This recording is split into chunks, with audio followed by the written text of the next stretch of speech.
Time for another story about Dionysius I, that famous tyrant of Syracuse, and the dangers of literary criticism.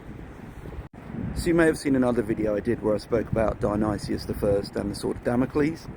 And if you're interested in learning more about Dionysius I, and in fact about ancient Sicily, because he was a tyrant of Syracuse, then check out the Ancient History Hound podcast. That's my podcast for a mini-series all about ancient Sicily and Syracuse, and of course Dionysius. Now, to get to the literary criticism bit, Dionysius was, like many tyrants, he was a patron of the arts, or wanted to portray himself as a learned and cultured individual.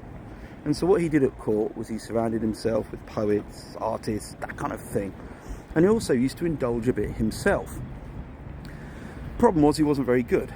There was a particularly famous incident in around, I think it's 388 BC, where he sent a retinue of sort of poetry performers and artists, that sort of a thing, to the Olympic Games in order to perform some of his poems, and they were sort of laughed out of town.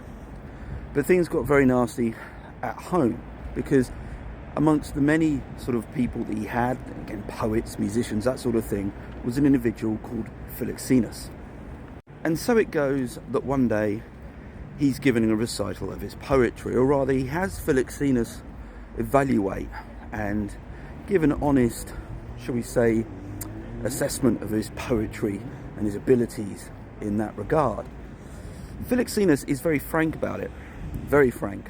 Never a good idea with a tyrant. And so he's hauled off to the quarries.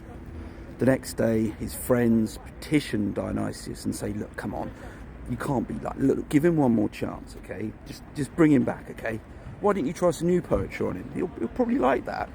Good idea, you might think. Yeah.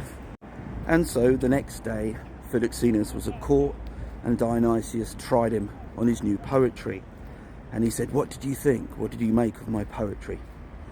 Philoxenus had a think.